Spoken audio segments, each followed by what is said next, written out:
जय जय श्री राधे श्याम। जिनका सवाल है वो अपने हाथ उठाएं। खड़े हो जाइए आप भैया, खड़े हो जाइए। सब लोग बैठे रहिएगा प्रेम से। मैया बैठ जाओ। आपके चरणों में प्रणाम गुरु जी। खुश रहिए जी, मेरा एक प्रश्न है, लेकिन तो प्रश्न तो जैसा आपने बताया था कि ऊपर वाले भगवान जी के नाम से रिलेटेड हो, लेकिन मेरा कुछ उससे थोड़ा जुड़ा हुआ है सर। बताओ। वो ये है कि मैं पिछले 5 साल से निरंतर प्रयास कर रहा हूँ गाने में, सिंगिंग में। सिंगिंग? हाँ जी। सिंगर बनना है आपको? हाँ जी। तो बन जाओ। हाँ, तो इसी से कि मतलब कल को अगर मैं मान लीजिए प्रसिद्ध हो गया, हाँ, क्योंकि मेरा रेस्पॉन्स जो वीडियोस का है ना वो काफ़ी फेवरेबल है, पॉजिटिव है ना। ठीक है। तो अगर कल को मैं प्रसिद्ध हो गया तो उससे क्या होगा? फिर अल्टीमेटली हमें भगवान के पास जाना है। तो ये मन में ये है कि अगर मैं कल प्रसिद्ध हो जाना बहुत अच्छा है जी, पर प्रसिद्धि की इच्छा रखना अच्छा नहीं है जी। काम करते रहिए जी राम ने रावण को प्रसिद्धि के लिए थोड़ी मारा। जी। जी राम वनवास गए प्रसिद्धि के लिए छोड़ी गए। हाँ जी। जब आप धर्म पर अच्छे काम करते हुए धर्म के रास्ते पर अच्छे रास्ते पर चलते रहोगे हाँ जी। तो प्रसिद्धि तो हो ही जाएगी। वो जाएगी कहाँ? आप चलते रहो अच्छे रास्ते पर बस। जी जी। भगवान कृष्ण ने जो काम किया वो प्रसिद्धि पाने के लिए थोड़ी किया। जी वो जी। तो करते गए। जी जी। दानवीर कर्ण जी जी। और राजा हरिश्चंद्र जी जी। बाजार में बिक गए तो प्रसिद्धि पाने के लिए नहीं बिके। जी जी। वो तो बिक गए जी।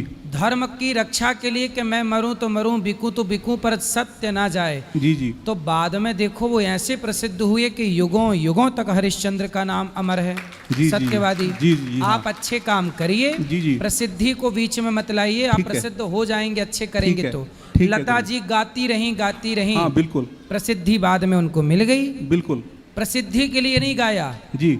अपने काम को बढ़िया किया तो प्रसिद्धि जाएगी कहाँ? मतलब जब अपने काम को आप ईमानदारी से 100% करेंगे जी तो आपकी मेहनत ही तो रंग लाएगी, वही तो प्रसिद्धि तैयार करेगी। Thank you. जय श्रीमान नारायण बेटा जी। जी मैया। ठीक हो आप मिट्ठू बेटा? है। ठीक है मेरा मिट्ठू बेटा। बताइए। मेरा प्रश्न ये है कि मतलब भाई कहते हैं जो जो भगवान के नज़दीक इंसान जाता है तो वो शांत हो जाता है। तो मतलब क्या हिसाब में शांत का मतलब है? शांत का मतलब है व्यवहार बिल्कुल अच्छा, ना काहू से दोस्ती ना काहू से बैर, कबीरा खड़ा बाजार में सबकी चाहे खैर। इस स्वभाव का नाम शांत है। तो मतलब ये तो नहीं है कि भाई हंसना बोलना चाहिए ही नहीं, बिल्कुल हंसो ना करो ना शांत नहीं, आज की कथा में हमने बताया हंसते रहो। हंसना, प्रसन्न रहना, हर परिस्थिति में हैप्पी रहो, प्रसन्न रहो। आप सदा खुश रहिए। भगवान की भक्ति भी प्रसन्नता के लिए होती है, तो प्रसन्न रहना तो धर्म है। प्रसन्न रहो। ये शांत का मतलब क्या हुआ? मतलब फिर शांत का मतलब चुप रह जाओ, बिल्कुल हो जाओ। किसके आगे? ठाकुर जी के नज़दीक जाओ ना। हाँ तो शांत हो जाना। हाँ, शांत चित्त से दर्शन करो, अंदर प्रार्थना करो बस। हंस बोल तो सकते हैं सबके साथ। हाँ, तो काम मना किया? वही तो कह रही हूँ मैं, पूछे कोई कुछ कहता है, कोई कुछ कहता है, भटक जाता है जैसा इंसान। कोई बात नहीं, हंसना मुस्कुराना अच्छा है। भगवान से कहो दुनिया जो अच्छी बातें हैं उनमें हंसो मुस्कुराओ। चलो। धर्म की 13 पत्नियाँ थी ना, तो उसमें श्रद्धा, क्षमा, दया, ऐसे आखिरी 13वीं पत्नी थी मूर्ति। ठीक है। मूर्ति, तो ये मूर्ति यही वाली मन में बसा के मूर्ति, वही वाली मूर्ति नाम था, पर आप कह सकते हैं कि मूर्ति जो धर्म की पत्नी है। मतलब धर्म की पत्नी का अर्थ है कि जो धर्म मूर्तिमान होता है। जैसे राजा हरिश्चंद्र मूर्तिमान धर्म के स्वरूप बन गए। अच्छा। राम मूर्तिमान धर्म के अवतार है। रामो विग्रहवान धर्मः। तो मूर्तिमान, लोग नहीं कहते कि ये तो मूर्तिमान धर्म है। तो मूर्ति का अर्थ यही हुआ कि आपको धर्म ये प्रेरणा देता है कि आप धर्म के मूर्तिमान समाज के लिए उदाहरण बने। अच्छा। मूर्तिमान, तो वो मूर्ति पत्नी है तो वो ये भी सिखा रही है कि आप धर्म की मूर्ति बने, मतलब समाज के लिए आप आइकॉन बने कि ये धर्म पर चले। जैसे हरिश्चंद्र धर्म पर चले तो हमको प्रेरणा मिलती है, हम भी सच के रास्ते पर चलें। ये सच की प्रेरणा कहाँ से आई? हरिश्चंद्र से। ऐसे ये दास अनिरुद्ध वृद्ध माँ की सेवा करता है, तो आज के लड़कों को ये प्रेरणा मिलेगी कि मैं भी अपनी वृद्ध माँ की सेवा करूं। तो यही धर्म की मूर्ति है। आपको धर्म की मूर्ति बनना है, हम सबको धर्म की मूर्ति बनना है। ठीक है, मैंने सोचा वो बांके बिहारी की मूर्ति है, जैसे इन हाँ, सब बांके बिहारी भी भगवान धर्म के प्रतीक बन के खड़े हैं। हाँ जी, ठीक, वैसी मूर्ति को कहते हैं। धर्म की प्रतिमूर्ति तो है भगवान भी। हाँ जी, वो गुरु तत्व और कृष्ण तत्व का क्या एक ही है मैया, गुरु के बिना कृष्ण का ज्ञान हो ही नहीं नहीं, जो सकता। तत्व क्या होता है मतलब?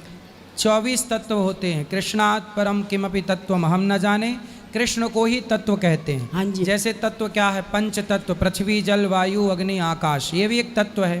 पृथ्वी को तत्व कहा है, जल को तत्व कहा है, अग्नि को तत्व कहा है। ऐसे इंद्रियां हैं, मन बुद्धि चित्त अहंकार, ये भी तत्व की श्रेणी में आते हैं। और रूप रस गंध, ये भी तत्व की दृष्टि में आते हैं। तो ये सब तत्व हैं, जैसे पृथ्वी तत्व, जल तत्व, वायु, ये सब तत्व की श्रेणी है। पर सबसे बड़ा कृष्ण भी एक तत्व है। कृष्णात् परम किमपि तत्वम हम न जाने। कृष्ण रूपी तत्व को जान लेने के बाद सारे तत्वों को जानने की जरूरत नहीं है, वो जान लिया एक बहुत है। ठाकुर जी के आगे रोना मतलब हंसना चाहिए कि रोना? कहते हैं रो रो कर पुकारो। हंसना भी चाहिए, रोना भी चाहिए। रोना मतलब रो रो के, मैं तो रोती नहीं हूँ, मैं कहती उदास हो जाएगा मेरा काना, तो मत रो। भाई रोने का मतलब ये है कि और किसी के आगे ना रोकर भगवान के आगे। और जब प्रेम जागेगा, मैं रोती जैसे मेरा काना उदास हो जाए। नहीं, बात सही है। जैसे बच्चे को देख कर ना, जब दूर से आता है तो माँ रोने लग जाती है, तो माँ कोई रोती छोड़ी है, पर आंसू छलक जाते हैं। ऐसे जब भक्त अपने भगवान को प्राप्त करता है, मिलता है और प्रेम जागता है, तो वो अपने आप आंसू आते हैं। वहाँ रोना नहीं पड़ता, वो अपने आप बहते हैं आंसू। अच्छा गुरुजी, एक मिनट गुरुजी के बारे में बोलने। अच्छा बोल, गुरुजी ये आपके बारे में सब ऐसा ऐसा क्यों करते हैं? कभी कोई नई बात, कभी कोई नई बात। अब मैं उस दिन कहीं गई, किसी को मैंने बोला, मैं देखो कितनी छोटी उम्र में उन्होंने कितना वो कर लिया। हाँ, कहते हैं, वो कहता है कि ना ये जितनी जल्दी ऊपर चढ़े हैं ना, उतनी जल्दी ये वो होगा। मैं कहा क्यों? कह रहे लोगों के आगे मीम्स बन रहे हैं, इनकी पर्सनैलिटी में फ़र्क पड़ता है। मीम्स बनाते हैं ना लोग, इनकी पर्सनैलिटी में फ़र्क पड़ता है। उनसे कहना कि आकाश की तरफ, सूर्य की तरफ कोई थूकता है ना, मैं वो बड़ा तो गुस्सा सूर्य आया। प्रभावित नहीं होता उस थूक से, वो थूक तुम्हारे मुंह पे ही गिरता है। अब देखिए समाज की प्रतिक्रिया, लोग ये आस लगाए बैठे हैं कि कब अनिरुद्धाचार्य नीचे आए और कब वो खुशी मनाएं, क्योंकि ऊपर जाने से, यही मैं कह- कामयाबी प्राप्त करने से उनके अंदर क्या है? जलन है। वो ये चाह लगाए बैठे हैं कि कब ये नीचे गिरें और कब हृदय में थोड़ी सी ठंडक प्राप्त हो। सोचिए समाज, जबकि मैंने उन लोगों का कुछ बिगाड़ा नहीं, ना उनके घर चोरी की, ना उनसे कुछ मांगा। समाज आज दूसरों के सुख से ही परेशान है, अपने दुख से कोई दुखी नहीं है। वही मैंने बहुत सुनाया उसको, बहुत सुनाया। मैं देखो आज सही लोग करते हैं। इसलिए परेशान नहीं है कि घर में खाने को रोटी नहीं, घर में कोई तकलीफ है। लोग परेशान इसलिए हैं कि हमारा पड़ोसी आगे क्यों चला गया। भाई आप मेहनत, आप आज के लोगों से पूछिए कि तुम कितने घंटे काम करते हो। आप जितना काम करते हो आपको ईश्वर उतनी मजदूरी देता है। ये दास जितना काम करता है ईश्वर उतनी मजदूरी देता है। यही मैंने बोला, मैं आप हम सब हैं ईश्वर के मजदूर। राम झरोखा बैठ के सबका मुजरा लें, जाकी जैसी चाकरी ताको तैं सो दें। यही मैंने बोला, मैंने खूब सुनाया उसको।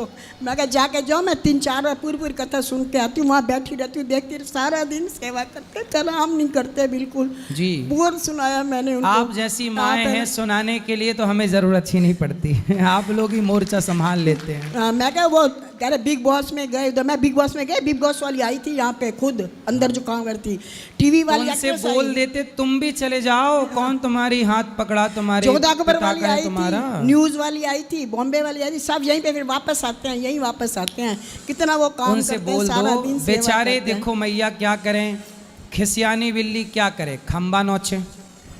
खुद तो अपने को सफल बना नहीं पाए, तो जो सफल हैं उन्हें थोड़ी गाली दे के कलेजे में ठंडक तो आई जाएगी कि चलो हम नहीं सफल हो पाए तो सफल लोगों को गाली ही दे दें। यही मैंने बोला, मैं कहा तुम करके दिखाओ ना, तुम भी करो ना। उनको मना, मैं छोटी उम्र में वो कर रहे हैं, इतना काम किया उन्होंने दुनिया। उनसे बोलना कि तुम अपने 2 बच्चों को पढ़ाते पढ़ाते मर जाते हो, उन्हीं के लिए कमाते कमाते मर जाते हो। लेकिन गौरी गोपाल में 150 बच्चे रहते हैं जिन बच्चों से हमारा खून का कोई रिश्ता नहीं है। गरीब परिवार के बच्चे हैं, किसी की माँ नहीं, किसी का बाप नहीं। ऐसे बच्चों को यहाँ रखना, उनको पढ़ाना लिखाना, योग्य बनाना, क्या ये ईश्वर ने जिम्मेदारी नहीं दी? हम बड़े खुश नसीब हैं कि ईश्वर ने इस काम के लिए हमें चुना। आपको गाली देने के लिए चुना तो आप गाली ही दे दो। चलो बेचारे मैया, अच्छा है बेचारे कुछ तो दे ही रहे हैं, गाली ही सही। मैंने यही बोला, कुछ ले नहीं रहे हैं, दे रहे हैं। लोगों ने पत्थर फेंके हम पर, लोगों ने बहुत पत्थर फेंके हम पर, हमने पत्थर उठा के घर बना लिया। वाह, हमने पत्थर उठा के घर बना लिए, सही है। निंदा जो करी हमने परवाह नहीं करी और हमने अपना आगे चलते निंदक गए। नियरे राखिए आंगन कुटी छवाए, बिन साबुन पानी बिन निर्मल करत स्वभाव। मैं उनका तो निंदा मोटो करने है। वाला भी अच्छा होता है, कम से कम वो बताता रहता है कि हम गलती कहाँ कर रहे हैं। मैं तो उनका तो मोटो है, फॉरगिव और फॉरवर्ड, माफ करो और आगे बढ़ो, सही है। यही बात है उनका। चलो मैया, खुश रहो, खुश रहो। एक लाइन। सब बैठो, अभी तो शुरू हुआ है, सबके पास आएगा। सब्र रखिए, सुनिए, सबकी बातें सुनिए। राधे राधे गुरुजी। जी, आपके चरणों में कोटि कोटि प्रणाम गुरुजी। खुश रहिए। मेरा कोई प्रश्न नहीं है गुरुजी, बस मैं अपने परिवार को, मेरे को आशीर्वाद चाहिए। चलो, आशीर्वाद है, यहाँ ले आओ। इनका प्रश्न है, खड़े हो जाओ। किनका प्रश्न है? यहाँ ले आओ। जिनका प्रश्न है बस वही प्रश्न करें। गुरुजी राधे राधे। जी, छोड़ गुरुजी, दो आप, हाथ छोड़ दो, ये पकड़ें, बोलो। गुरुजी राधे राधे। राधे राधे। गुरुजी हम बिहार दरभंगा से है, आप कुशेश्वर स्थान में आए थे। हम सब परिवार आपको दर्शन करने के लिए गए थे, मगर उस वक्त हम लोग को रास्ता भटक जाने के कारण आपका दर्शन नहीं हो पाया। रास्ते में बारिश आ गई, गाड़ी फंस गई, बहुत दुख हुआ सर गुरुजी, बहुत दुख हुआ। आज आपको सामने में देख के आत्मा तृप्त हो गया गुरुजी।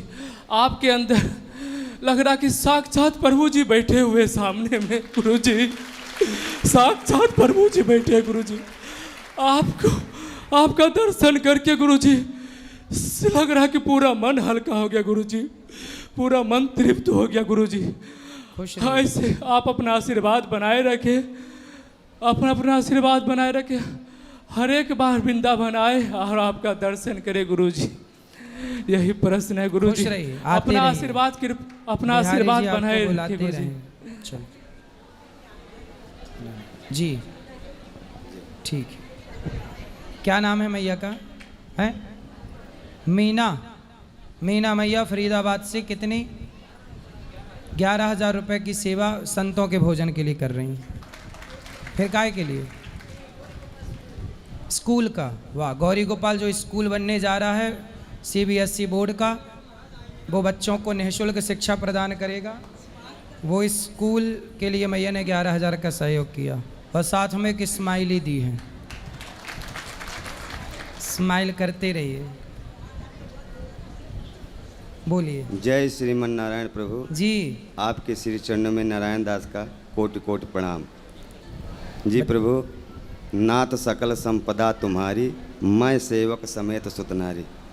प्रभु, हम सब परिवार सहित आए हैं आपके गुरु पूर्णिमा के उसमें आपसे मिल लिया, बहुत आनंद आया। जय श्री राधे। हमें आप यही यहाँ का खुश रहिए, खुश रहिए, जय श्री सुखी राधे। रहिए। और जय श्री किसका मन्नारायण। सवाल है? प्रभु जी दास का आपके चरणों में कोटि कोटि प्रणाम। प्रभु जी दास को सेवा लाया है, स्वीकार कीजिए प्रभु इसमें। ठीक है। प्रभु जी दास को तो आपने पूरा जीवन चेंज कर दिया सर। जैसे कहते नहीं है सर, किसी फ़ोन को रिस्टोर मारते हैं, उसमें गलत ऐप होते हैं, उसको दोबारा से इंस्टॉल करते हैं। इस दास को सर जैसे भी प्रभु जी आप इस दास के अंदर भाव जगाते हो सर, ऐसे ही प्रभु जी बनाए रखना, अपने चरणों से लगाए रखना प्रभु जी। प्रभु जी जो भी काफ़ी समय से जो भी विपत्तियों का सामना हो रहा है प्रभु, आपने बहुत साथ दिया है, आपकी बड़ी कृपा है प्रभु, अनुभव कराते हो प्रभु इस चीज़ का आप। खुश रहिए प्रभु आशीर्वाद दीजिए, सारी परेशानी दूर करके और सेवा में इस दास को लगा दीजिए प्रभु। कहाँ एक से आए हो? प्रभु जी बहड़ी से प्रभु जी, बरेली से आगे तो कौन कौन है आपके घर पे? मम्मी हैं, 2 सिस्टर हैं, 3 सिस्टर थी, एक की शादी कर दी, मम्मी हैं और पापा है, पिताजी क्या हैं। करते हो आप? अभी तो प्रभु जी कुछ नहीं प्रभु, आप इस दास को योग मनाइए प्रभु। कुछ काम करो, पैसे कमाओ, माँ बाप की सेवा करो, अच्छे से जिम्मेदारी निभाओ, ईमानदारी से आगे बढ़ो, पैसे कमाओ और खूब भगवान का चिंतन करते हुए किसी का हमसे कुछ बिगड़े ना। हमारे द्वारा मनसा वाचा कर्मणा, हमारे शरीर से मन से वाणी से किसी का बुरा ना हो। शरीर से मन से वाणी से सदा मनसा वाचा कर्मणा भगवान का हम चिंतन करें। इसी सच्चे अच्छे रास्ते पर चलकर जीवन व्यतीत करना प्रभु आप चाहिए। कृपा बनाए रखना प्रभु, और इस दास को इतना शक्ति दो प्रभु, जो दास दौड़ दौड़ के सेवा करे प्रभु। सेवा करो, खूब खाया करो, प्रभु- बड़े दुबले पतले हो। प्रभु आपको तो सब पता ही है प्रभु, आपसे थोड़ी कुछ छपा है प्रभु, ये दुनिया नहीं जानती, आप तो सब जानते हो प्रभु। तो क्या दिक्कत है बताओ? बस प्रभु आप पहले, आपको सब पता ही है प्रभु, तंत्र विद्या द्वारा किया गया प्रभु। अब पर- ठीक है ना? हाँ प्रभु आपकी कृपा है प्रभु, आप पे आस है प्रभु, कभी ना कभी आप नैया पार लगाओगे नारायण प्रभु। कवच का पाठ किया करिए। बस नारायण कवच का पाठ यदि आप करते हैं तो कोई भी तंत्र विद्या आपको छू नहीं प्रभु सकती। एक लाइन प्रभु, तू सूरज मैं सूरजमुखी हूँ पिया, ना देखूं तुझे तो खिले ना जिया, तेरे रंग में रंगी मेरे मन की कली, खिला जो मेरा दिल सारी दुनिया खिली, ये कैसा अनोखा है बंधन सजन, बिना डोर के बंध गया मेरा मन, तू जिधर ले चला मैं उधर ही चली, खिला जो मेरा दिल सारी बगिया खिली, वाह। कभी जो न बिछड़े वो साथी हूँ मैं, तू मेरा दिया तेरी बाती हूँ मैं, बुझाया बुझी जलाया जली, खिला जो मेरा दिल सारी बगिया खिली। वाह। प्रभु जी राधे राधे। खिला जो मेरा दिल सारी बगिया खिली। सुंदर, सही है। जब हम खुश, आप खुश, तभी ना सब खुश। इसीलिए खुश रहिए। आप खुश रहेंगे तो सब खुश रहेंगे। गुरुदेव के चरणों में दास का दंडवत प्रणाम। खुश रहिए, कैसे हो गुरुजी? कृपा है। आज इस शरीर का जन्मदिन है तो वाह, आपके आपको बहुत बहुत शुभकामनाएं। आपको जन्मदिन की खूब लंबी आयु हो आपकी, सदा सुखी और स्वस्थ रहें। वैसे जैसे शिष्य आते हैं अपने गुरुदेव से बात करने के लिए, पर आप सेवाओं में व्यवस्थित रहते हैं, पर इतना काबिल भी नहीं हूँ आपसे एकांत में बैठ के बात कर लूँ। 2022 में निर्जला एकादशी से एक दिन पहले आपसे गुरु दीक्षा ली थी जी। मैया, बड़ी मैया और बुआ जी के साथ आया था, तो आपकी फ़ोटोज़ लग रही थी वहाँ पे पहले वाले प्रांगण में। तो वहाँ पे आपका तिलक देख के मैंने मैया से बोला कि मेरे को गुरुजी जैसा तिलक लगाना है। तो कुछ टाइम बाद ही आपके सेवक आए, उन्होंने खड़ा करा और तिलक लगा दिया, क्योंकि दीक्षा से पहले दिखाना होता है ना, पुरुष ऐसा तिलक लगाएं, माताएं ऐसा तिलक लगाएं। उसके बाद दीक्षा ले ली, क्योंकि लगा कि आप ही चुन रहे हैं, गुरुदेव ही चुनते हैं। तो उसके बाद प्रेरणा हुई कि भागवत जी पढ़नी है, भागवत जी का अध्ययन करना है। तो उसमें कुछ डाउट थे, अब आप ही सॉल्व करेंगे उन्हें। जरासंध और ठाकुर जी का जब युद्ध हुआ था, तो 18वें युद्ध में नारद जी ने वीर काल्यावर्ण को भेजा था। तो नारद जी ने उसकी तरफ से क्यों भेजा था, ठाकुर जी की तरफ से क्यों नहीं युद्ध करा था उन्होंने? कालयवन को, वीर काल्यावर्ण को भेजा था ना 18वें युद्ध में, नारद जी ने। हाँ जी, हाँ जी। क्योंकि नारद जी ही तो चाहते थे कि ये जल्दी दुष्ट मरें, तो वो दुष्टों के पास जा जा के बोलते थे, जाओ कृष्ण से लड़ो, जाओ लड़ो, क्योंकि उनको पता था लड़ेंगे तो मरेंगे। कंस को भी नारद जी ने तो बोला कि कंस ने तो पहला बेटा हुआ देवकी का तो छोड़ दिया कंस ने। तब नारद जी बोले, काहे छोड़ रहा, कोई भी बेटा 8वां हो जाएगा। तब कंस ने पाप किया, तो नारद जी ने कहा कि भाई तू पाप क्यों कर रहा है, क्योंकि कंस ने जब बच्चों को मारा देवकी के, तब उसका पाप जल्दी घड़ा भर गया। तो नारद जी चाहते थे कि जितने पापी लोग हैं इनको कृष्ण के पास भेजूं, और नारद जी संत हैं, और संत का काम ही है कि पतित जीव को भगवान के पास भेजना। तो भले पापी है पर भेज भगवान के पास रहे हैं, तो मर के ही उद्धार हो पर हो। तो भगवान नारद जी अपना संत वाला काम कर रहे हैं।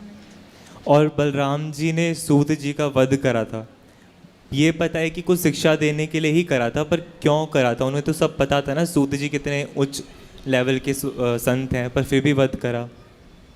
उन्होंने इसलिए किया कि जब बलराम जी आए तो वो खड़े नहीं हुए। तो क्योंकि भगवान 24 अवतारों में एक अवतार हैं बलराम जी, तो 24 अवतारों में जगह एक अवतार हैं, तो बलराम जी ने केवल ये मर्यादा के लिए उनको मारा ताकि समाज में ये मैसेज जाए कि कितना भी बड़ा वक्ता हो, गुरु जब आए तो वो खड़ा हो जाए। ये समाज को मैसेज है। ये आप कितने भी बड़े बन जाए, जैसे साधु कितना भी बड़ा बन जाए, कितना भी बड़ा संत बन जाए, पर जब भी माँ आए तो साधु कितना भी बड़ा हो वो खड़ा हो के माँ को प्रणाम करे। ये नहीं कि माँ आई और वो बैठा है क्योंकि मैं तो साधु हूँ। तू जमाने के लिए साधु है भैया, पर तू अपनी माँ के लिए तो बेटा है और प्रणाम कर। साधु जमाने के लिए है, पर माँ के लिए, माँ से बड़ा कोई साधु नहीं है धरती पे। तो वो समाज को प्रेरणा थी कि गुरु आए तो फिर खड़े होना चाहिए, कितना भी बड़ा शिष्य हो जाए। शिष्य बड़ा हो गया इसका मतलब ये नहीं कि मैं अपने गुरु की अवहेलना कर दूं। देवराज इंद्र से यही तो हुआ कि देवराज इंद्र के गुरु आए तो देवराज इंद्र खड़े नहीं हुए, इसलिए गुरु जी नाराज होकर चले गए। तब इमरजेंसी विश्वरूप को उन्होंने अपना गुरु बनाया। तो समाज को बलराम जी प्रेरणा शिक्षा दे रहे हैं, वो सीख है। और अर्जुन का विवाह भगवान की बहन से हुआ, सुभद्रा जी से, और कृष्ण जी का विवाह भद्रा जी से हुआ, जो मामा के पुत्र थे। किनसे? भद्रा जी का, जो मामा, भद्रा जी के मामा के पुत्र लगते हैं कृष्ण जी। हाँ। और ठाकुर जी की बहन है सुभद्रा जी। देखो इन बातों को बहुत गहराई से अध्ययन जब गुरु चरणों में बैठ के करोगे तब जाके मिलेगा। ये रिश्ते करीबी नहीं हैं। जैसे मामा का मतलब क्या है, हमारे गांव में जितने लोग रहते हैं सारे, कोई ना हमारे चाचा हैं, कोई हमारे गांव में, आप लोग अपने गांव वालों को क्या बोलते हो? अरे चाचा ज़रा सुनियो। वो चाचा सगा चाचा नहीं है, आपका पिता का छोटा भाई नहीं है, पर आप व्यवहार में उसे भी क्या बोलते हैं? चाचा। अब जैसे आप अपने ननिहाल गए तो वहाँ बूढ़ा मिले, बच्चा मिले, सबको आप क्या बोले? अरे मामा यहाँ आओ। भले वो मामा की उम्र का ना हो, छोटा हो या बहुत बूढ़ा हो, पर आप सबको क्या बोल रहे हैं? मामा। तो ये कुछ बातें व्यवहार की हैं कि हम किसी को मामा कह रहे हैं तो वो हमारा मामा नहीं है, वो केवल व्यवहार में बोला जा रहा है। अब हमारे गांव में सबको हम चाची बोलते हैं, मौसी बोलते हैं, बुआ बोलते हैं। भाई जो हमारी बुआ की उम्र की दिखी बुआ कह दिया, चाची की उम्र की दिखी चाची कह दिया, जबकि रिश्ता क्या है? परिवार कोई भी रिश्ता नहीं है, पर गांव का मुंह बोला रिश्ता सबसे है, धर्म का रिश्ता है। ऐसे जैसे आप लोग हैं, अब ये यहाँ बैठी है कोई, तो हमने क्या दिया? मैया यहाँ आओ, तो ये हमने मैया कह दिया, किसी को हमने बहन कह दिया। तो ये उसी तरह जैसे आप अपने गांव के लोगों को व्यवहार में बोलते हैं, इसी तरह ये दूर के रिश्ते हैं। और जिन रिश्तों में विवाह हुआ है, और वो रिश्ते जब अध्ययन करेंगे शास्त्रों का तब उनका निचोड़ निकल के आएगा। गुरुजी, आप ही गुरुजी हैं, तो कभी कभी पहली बार ही प्रश्नोत्तरी में आपसे बात कर रहा हूँ, 2.5-3 सालों की दीक्षा लिए। अब ये डाउट आए थे तो आपसे पूछने के लिए आया। जैसे हरि वंश संप्रदाय में एक दूसरे को संबोधित बुलाने के लिए सखी बोलते हैं, और गौड़िया संप्रदाय में प्रभु जी माता जी करके पुकारते हैं। तो हमारी श्री वैष्णव संप्रदाय में एक दूसरे को क्या बोलते हैं? नारायण। नारायण आइए, नारायण सुनिए। नारद जी क्या बोलते हैं? नारायण नारायण। नारायण के सिवा कुछ नहीं निकलता। तो नारायण आइए, नारायण सुनिए। नारायणी स्त्री है तो नारायणी, नारायण आओ, नारायण सुनो, नारायण पानी लाओ, नारायण दूध लाओ। खुद के लिए दास का भाव रख के सामने वाले को नारायण करके पुकारें। सब में नारायण, सब में, ना जाने किस रूप में नारायण में, इसलिए सब में अपने नारायण का ही दर्शन हो। नारायण यहाँ हो, नारायण सुनो। तो श्री संप्रदाय में सबको नारायण से संबोधित किया जाता है, नारायण। और गुरुजी, एक गुरु भाई का प्रश्न ही है, शिवांश नाम है। अभी गुरु पूर्णिमा थी ना, अभी मिला था उससे। तो उसका प्रश्न है, जैसे वॉशरूम में जाते हैं तो उसको पता चला है कि हमारी संप्रदाय में वॉशरूम में तुलसी माला निकाल के जाना होता है, तो निकाल के जाएं या पहन के जाएं? देखो, निकाल के जाएं तो अच्छा है, पहन के लघु शंका यदि जाते हैं तो कोशिश करें कि निकाल के जाएं, आके तुरंत धारण कर लो। और एक माला गले में ऐसी पड़ी रहे जो हर समय पड़ी रहे, तुलसी की ना? हाँ, एक माला ऐसी भी हो जो हमेशा पड़ी रहे, हर क्षण पड़ी रहे, क्योंकि हर क्षण हृदय से तुलसी चिपकी होनी चाहिए। तो एक दाना ही सही, एक मोती ही सही तुलसी का धारण सदा के लिए, बाकी आप उतार सकते हैं लघु शंका इत्यादि में। धन्यवाद गुरुजी। जय श्रीमन नारायण। जय श्रीमन नारायण। राधे राधे गुरु जी। जी राधे जी, मैं पहली बार वृंदावन आया हूँ और यहाँ पर बांके बिहारी की जो मंदिर है वहाँ पर जो वीआईपी कल्चर है उसको देख के थोड़ा सा मैं प्रसन्न नहीं हूँ। जैसे हम लोग जो बहुत ही कष्ट से अंदर जाते हैं, धक्का मुक्की करके जाते हैं, बट कुछ वीआईपी लोग होते हैं जो बहुत ही पास से दर्शन कर लेते हैं। क्या भगवान भी उससे उतना ही प्रसन्न होते हैं जितना हमसे होते हैं? भगवान की नज़र में तो मेरे मालिक की दुकान में सब लोगों का खाता, क्या राजा क्या संत गृहस्थी, क्या राजा क्या रानी, प्रभु की पुस्तक में लिखी है सबकी कर्म कहानी, वो ही सबके जीवन बनाता, सही हिसाब लगाता, मेरे मालिक की दुकान में सब लोगों का खाता। संसार में कोई अमीर है, कोई गरीब है, कोई वीआईपी है, कोई लोकल। वीआईपी किसने बनाया? आजकल लोग 4 पैसे कमा लेते हैं तो उन्हें लगता है कि हम वीआईपी पैसे हैं तो पैसे दे के दर्शन कर लेते हैं, लेकिन भगवान देखो, दुर्योधन के 56 भोग त्याग कर, दुर्योधन तो वीआईपी सोने की थाल में भोग लगा रहा था भगवान को, पर उसके वीआईपी कल्चर को त्याग कर भगवान विदुरानी के घर जाके छिलकों का भोग लगाए। तो भगवान तो पीछे वाले को मिलते हैं, आप भले आगे खड़े हो जाएं। अब दुर्योधन जब कृष्ण से मिलने गया तो दुर्योधन श्री कृष्ण के सिर के पास खड़ा हो गया और अर्जुन भगवान के चरणों के पास खड़े हो गए। तो जो सिर के पास खड़ा है मतलब वो पास है, और जो चरणों में खड़ा है वो मतलब दूर है। तो दूर खड़े अर्जुन पर तो नज़र पड़ गई, पर सिर के पास खड़े हुए दुर्योधन पर नज़र नहीं पड़ी। सच बताएं, ये बताओ, अयोध्या से शबरी दूर थी कि पास थी? दूर थी। शबरी दूर थी ना जी। अयोध्या के लोगों को ऐसा प्यार ना मिला जैसा शबरी को, दूर खड़ी शबरी को मिला। तो परमात्मा पास वाले को बाद में देखते हैं, दूर वाले को पहले। इसलिए आप दूर से यदि दर्शन कर रहे हैं तो भगवान भाव के भूखे हैं, ना कि पास और दूर की चाहत रखते हैं। धन्यवाद गुरु जी। गुरु जी दंडवत प्रणाम जी। जगन्नाथपुरी उड़ीसा से आए हुए। जय जगन्नाथ। गुरु जी, मेरा एक प्रश्न है कि कलयुग में सरल से सरल मनुष्य का कैसे उद्धार हो सकता है महाराज जी? क्योंकि धर्म संकुचितम तपोविरोहितम, यहाँ पे भी कोई सत्कर्म सब दूषित है, तो सरल से सरल भगवान की प्राप्ति कैसे हो सकती है मनुष्य को? आपने पूछा सरल व्यक्ति को भगवान की प्राप्ति कैसे हो सकती है? पहले तो ये समझिए कि सरल में अक्षर कितने हैं? सा र ल। सा मतलब सीता, रा मतलब राम, ला मतलब लक्ष्मण। जिसके हृदय में सीता राम लक्ष्मण बैठे हैं उसका कल्याण हो जाएगा, वही सरल है। जय हो। लेकिन सरल का मतलब है जिसके हृदय में सीता राम बैठे हों, जिसके हृदय में सीता राम की जगह है, वो क्या है? वही सरल है। जिसके हृदय में भगवान का वास ना हो वो सरल नहीं है।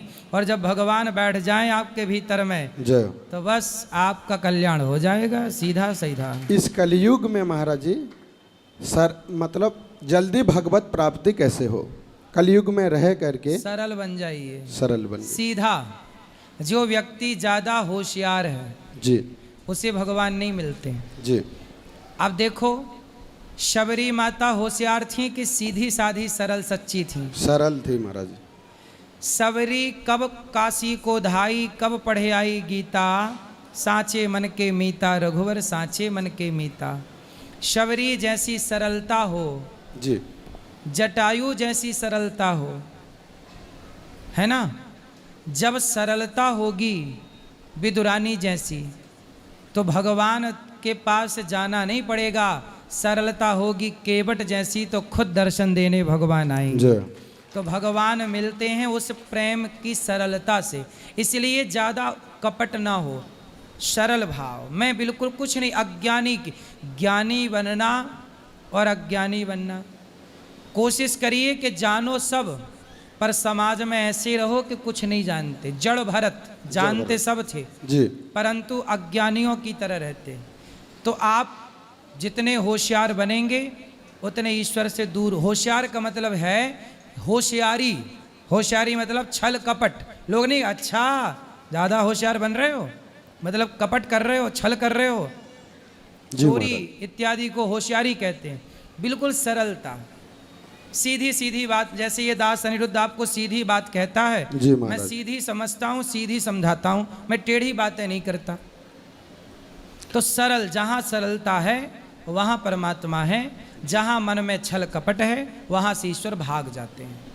नाम महिमा का थोड़ा बारे में बताइए महाराज। अजामिल जैसा पापी जो नरक जाने के लिए चल चुका था, यमदूत पकड़ के ले जाने लग गए थे, जी पर मरते समय धोखे से दूरे क्रीडन का सक्तम पुत्रम नारायणा वयम प्लावितेन स्वरेणोच्चैराजुहावा जितेंद्रिया।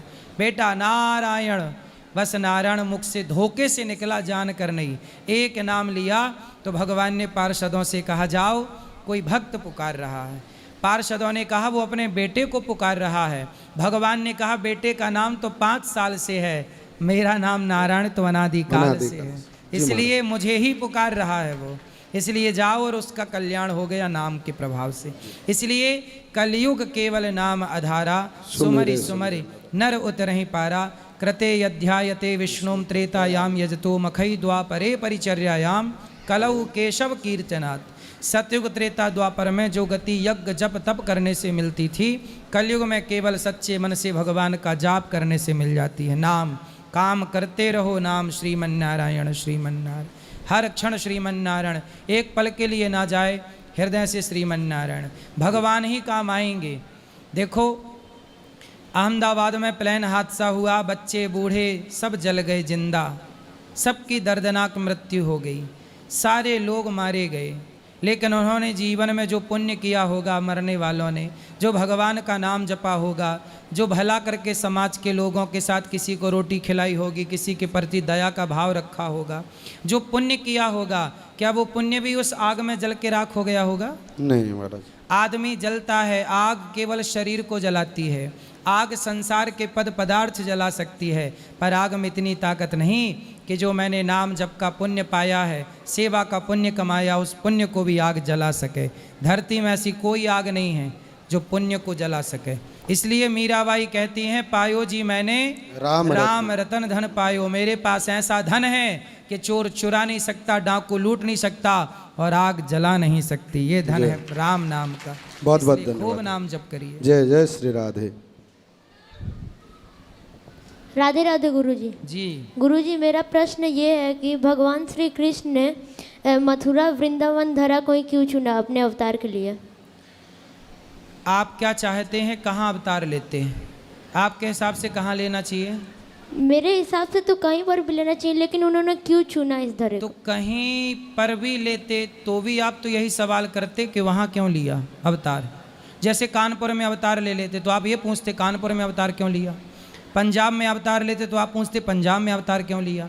दिल्ली में अवतार लेते तो आप पूछते दिल्ली में। गुजरात में अवतार लेते तो आप पूछते गुजरात में। महाराष्ट्र में अवतार लेते तो आप पूछते महाराष्ट्र में। इसलिए मथुरा में ही ले लिया, क्योंकि आपको पूछना तब भी था जब वो कहीं और लेते। मथुरा में अवतार इसलिए लिया क्योंकि रा, अब पीछे का रा निकाल लो, आगे का माँ निकाल लो, क्या बचा? राम।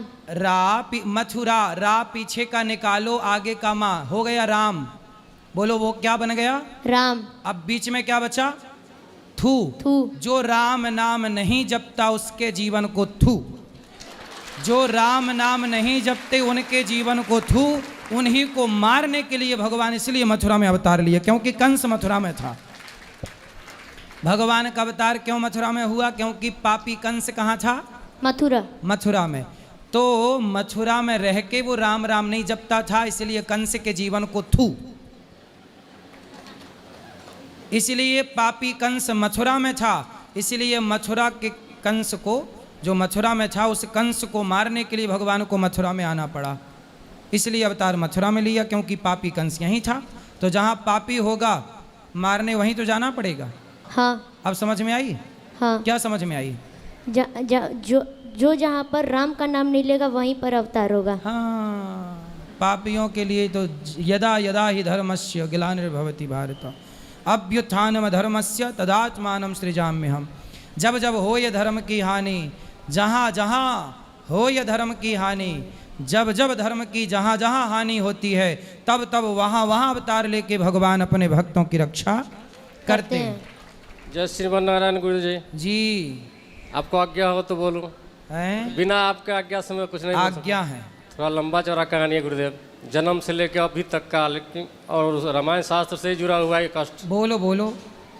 कुछ शक भी हो रहा है हमें कि कुछ आंचना है आप पर। प्रश्न क्या है जी? प्रश्न क्या है? प्रश्न तो बहुत है, पूछना नहीं, प्रश्न में सोची जानकारी दे रहा हूँ। मंदिर का कहानी बताओ, या बल्कि जो नया मंदिर बना अयोध्या का, या जन्म का कहानी है, जन्म से भी है जुड़ा हुआ और शास्त्र से जुड़ा हुआ है। कहाँ से कहूँ? आप पूछने आए हैं कि बताने आए हैं? बताएंगे, आप ऑर्डर देंगे तो। अभी ऊपर मिलके बताना फिर। प्रणाम बाबा जी। जी, हम नेपाल से हैं जी, और हम एक्चुअली धर्म से रिलेटेड ही क्वेश्चन रहेगा मेरा। बोलिए बोलिए। मेन क्वेश्चन ये है कि जैसे आप अभी कुछ देर पहले जब आप कथा कह रहे थे, उस टाइम 2048 का नाम लिए थे, टारगेट। यस, मैं उस टारगेट के बारे में कह रहा हूँ कि हमारे सनातनियों के पास भी ऐसा कोई टारगेट है कि नहीं है। पहला क्वेश्चन। आप कभी कभार हमारे सनातनियों के बारे में, सुरक्षा के बारे में बहुत अच्छी अच्छी जानकारी देते हैं इस स्टेज से। मैं उस चीज़ के लिए आपको बहुत बहुत धन्यवाद देना चाहता हूँ हृदय से। साथ में, उसके साथ में मैं ये चाहता हूँ कि आप और आप जैसे जो इस स्टेज पे बैठे हुए हैं, वो लोग, आप ही लोगों की कर्तव्य मैं समझ रहा हूँ कि हम सनातनियों के सुरक्षा के लिए जो भी करना है वो कृपया करें। और मैं सभी सनातनियों से इस स्टेज के माध्यम से गुजारिश भी करना चाह रहा हूँ, अनुरोध भी करना चाह रहा हूँ कि सब लोग एकजुट हुए। अदरवाइज रियली हम और हमारा धर्म, हम सभी सनातनी खतरे में है, बिल्कुल खतरे में है। ये लोग समझ क्यों नहीं रहे हैं, ये मैं आपसे जानना चाहता हूँ बाबा जी। क्यों लोग नहीं समझ रहे हैं? चौराहे पे, मोहल्ले में लोगों को बताया जाए कि हम ऐसे रिस्क में, ऐसा ऐसा है। वो उनका धर्म है, उनका कर्म वो कर रहे हैं, लेकिन हमारा धर्म क्या है? हम कैसे सुरक्षित रहे? हम कैसे आगे आए? हमारा समुदाय कैसे आगे आए? इस पर प्लीज कुछ प्रकाश पारे बाबा जी। 2 बातें हैं। हम कैसे, देखो, विधर्मियों का टारगेट है 10 बच्चे पैदा करते हैं, हिंदू लोग 2 करते हैं, तो 2 वाला क्या करेगा? 10 वाले काट के चले जाएंगे। पहला, इसलिए सबसे पहले भारत सरकार को क्या चाहिए कि जनसंख्या नियंत्रण कानून बनाना चाहिए। पहला तो जनसंख्या बढ़ती हुई आबादी को पहले रोकना चाहिए, जनसंख्या नियंत्रण कानून। और दूसरा जो मैंने समझा कि ये समझा कि अपनी बेटियों को और अपने बेटों को, बेटी को तो बनाओ झांसी की रानी और बेटों को बनाओ शिवाजी और महाराणा प्रताप। हर परिस्थिति के लिए तैयार रहने की ज़रूरत है, वरना जैसे कश्मीर से खदेड़े गए, भारत के किस कोने से कब खदेड़ दिए जाओ ये तुम्हें पता भी ना लगेगा। जैसे हमारे धर्म में शास्त्र और शस्त्र दोनों है, लेकिन बहुत कम ही लोग शास्त्र के बारे में जानते हैं। और आप जैसे विद्वान लोगों के सत्संग से कुछ ज्ञान जरूर बढ़ रहा है हमारे सोसाइटी में, लेकिन शस्त्र का प्रयोग मुझे नहीं लगता है कि हमारे समुदाय में लोग कर रहे हैं। मेरा फिर से आपसे अनुरोध है कि हर एक कार्यक्रम में गुरुजी, हर कार्यक्रम में, देखिए मैं नेपाल से हूँ, ठीक है, बट मैं बोलता हूँ कथाओं में कि बेटियों को झांसी की रानी, अब ऐसा है ना, हम तो कथाओं में ये तक कहते हैं कि बेटियों को स्कूलों में तलवार चलाना सिखाना चाहिए, लाठी चलाना सिखाना चाहिए। क्यों? कि कल को उनका बलात्कार ना हो, कम से कम वो अपनी सुरक्षा तो करें। हमारी बेटी पढ़ने गई स्कूल, कुछ लड़कों ने उसका बलात्कार कर लिया, अरे कम से कम उसके पास खुद की रक्षा करने की ताकत तो हो। हमारी झांसी की रानी क्या ऐसी थी कि कोई भी उसके साथ बलात्कार कर ले? अरे वो तो अंग्रेजों को मजा चखा दिया कि नहीं? खूब लड़ी मर्दानी वो तो, हाँ वो लड़ी, खूब लड़ी मर्दानी। और आपके लिए क्या आएगा? आप लड़े, आप कहाँ लड़ रहे हैं? आप तो भाग रहे हैं, चूहिए से डर लग रहा है, कॉकरोच से आज की स्त्रियां डर रही हैं। तो खूब लड़ी मर्दानी, तो लड़ना तो पड़ता है, इसलिए तैयारी ज़रूरी है, बहुत ज़रूरी है जी तैयारी। और लेकिन रियलिटी में जस्ट एक बार की ओर कहने से बाबा जी मैंने महसूस किया है कुछ नहीं हो रहा, इतना रगड़ना पड़ेगा, बहुत ज़्यादा रगड़ना पड़ेगा। आप कहते रहिए बट समझ में नहीं आता, जैसे इधर से आता है उधर से निकल जाता है लोगों का, ठीक है। तो जब तक मुझे लगता है यूनाइट नहीं होंगे और आप जैसे लोग रियल में बार बार इसको नहीं अगर कहेंगे और इंस्पायर करेंगे, लोग दिल से इंस्पायर नहीं होंगे। और दूसरी बात यह है, आपने जो कहा जनसंख्या नियंत्रण, बिल्कुल मैं उससे सहमत हूँ। और जनसंख्या नियंत्रण कैसे होगा, कौन सा गवर्नमेंट करेगा, कौन सा सरकार करेगा, कम से कम इसके बारे में हम लोग सोचें, हम सनातनी लोग सोचें। कम से कम एक बिजली मिल जाए आपको, मुफ्त में राशन मिल जाए, कोई मुफ्त में पैसा दे दे, कम से कम इसके पीछे ना भाग करके अपने आने वाले वंश के बारे में भी सोचे हमारा समुदाय। बाबा जी मैं ये चाह रहा हूँ, इसके लिए आप लोग, फिर से मैं अनुरोध करना चाह रहा हूँ, अब ज़्यादा टाइम नहीं लूँगा, आप हर स्टेज से प्लीज़ कृपया कुछ ना कुछ होता रहे। तो बहुत बहुत धन्यवाद। ये दास बोलता रहता है, सनातनियों को जगाना हमारा धर्म है। यदि आप सब सनातनियों ने यहाँ बिठाया है तो हमारा धर्म है। इसलिए हमारे गुरु द्रोणाचार्य, गुरु का ही काम था धनुष बाण सिखाना, तलवार चलाना, भाला। वो तो सरकार परमिशन नहीं दे, नहीं तो आज भी गुरु द्रोणाचार्य तैयार हो जाएं। आज भी धनुर्विद्या मर थोड़ी गई है, आज भी हमारे भारत में धनुर्विद्या जीवित है। यदि सरकार परमिशन दे तो धनुर्विद्या भी पढ़ाई जाए। बोलो बेटा, मैया बोलो। राधे राधे, प्रणाम गुरु महाराज जी। हाँ मैया। मेरा 2 लड़की है मैंने, और लड़का को अपना चचरा भाई जो है से वही मार दिया ले करके। वो बोला कि तुम लोग हड्डी पता नहीं चलने देंगे। तो केस सब हो गया, लेकिन वो मतलब कैसे वो क्या करें न करें बच्चा के, ये तो हमको पता नहीं है। आप जो ऐसे कैसे क्या होगा बताइए। तो क्यों मार दिया आपके बेटे को? झूठ मुठ में बेटा को झूठे के मार दिया सर। तो पता नहीं चला। पुलिस कंप्लेंट नहीं की? कुछ झगड़ा नहीं था बेटा। वो जेल नहीं गए मारने वाले? हाँ गया, 18 महीना के बाद आ गया पैसा पर। फिर जाएगा। तो किस बात के लिए मारा? 7 साल हो गया सर। किस बात के लिए मारा? यही जमीन के बारे में, हम घर बनाएंगे। तो वही हमारा बेटा खाली बोला कि चाचा हमारा पापा को फोन करो, मम्मी को। अच्छा, चाचा ने मार दिया भतीजा को? हाँ, यही मम्मी यही माँ जी है, इनके पास रहते थे सब, और तब लोग बेटा को हमारा ख़त्म कर दिया। देखो जमीन जायदाद का झगड़ा। जम्मू जिला का है गुरु महाराज जी। चलो मैया, अब तो देखो भगवान उन्हें कानून ने दंड नहीं दिया तो ईश्वर दंड देंगे। किसी को जान लेकर के आप अपना बनाना चाह रहे हैं, ईश्वर तो सब। हाँ, तो बेटा को क्या करना चाहिए मैंने उसके नाम से आप जो भी पुण्य करना चाहें करें, बाकी भगवान उसकी परम गति करेंगे। भगवान उसको अपने स्थान दें चरणों में। 1 मिनट भैया, 1 मिनट। राधे राधे गुरु जी। जी चरण स्पर्श। बोलो। गुरुजी, मेरे बच्चे आज शिवाय का जन्मदिन है, तो इस वजह से मैं उसको आपके दर्शन और कान्हा जी का आशीर्वाद, आपका आशीर्वाद दिलवाना चाहती हूँ। खूब खूब आशीर्वाद शिवाय को, खूब लंबी आयु हो, सुखी और स्वस्थ रहें। और उसके नाम से दान पुण्य करवाना चाहती हूँ यहाँ पे गौरी गोपाल आश्रम में। कार्यालय में ऊपर नाम लिखा लीजिएगा जी। और कोई सेवा? जी, एक प्रश्न और था। बोलो। गुरुजी, मेरे 3 साल बच्चे नहीं हुए, तो जिस वजह से बहुत परेशान रहे हैं। कान्हा जी की जिसने जिसने जो सेवा बताई वो की। कान्हा जी की कृपा से मेरे 2 बाल गोपाल हैं अब, पर अच्छा। उनकी सेवा में अब हम कान्हा जी की सेवा नहीं कर पा रहे हैं, तो मन में बहुत दुख रहता है कहीं कान्हा जी इस बात से रुष्ट तो नहीं है। भगवान कभी रूठते नहीं हैं, पर फिर भी समय निकाल के छोड़ा भगवान का। देखो बच्चों को नहलाते धुलाते ही भगवान कृष्ण का बस स्मरण, इतना ही कर पाते हैं। भगवान का स्मरण करते रहिए, बस यही पूजा है। बस इतना ही कर पाते, नहीं तो बच्चे नहीं थे। ये तब तक भाव तो रखो कि ये बच्चे मेरे नहीं हैं, ये भाव रखो कि ये बच्चे भगवान के हैं, ऐसा भाव रखो। सब जी। भगवान के हैं। जी। अपना मानो ही मत, ठीक है। मेरी मम्मी है, उनसे वो और कुछ कहना चाहती है,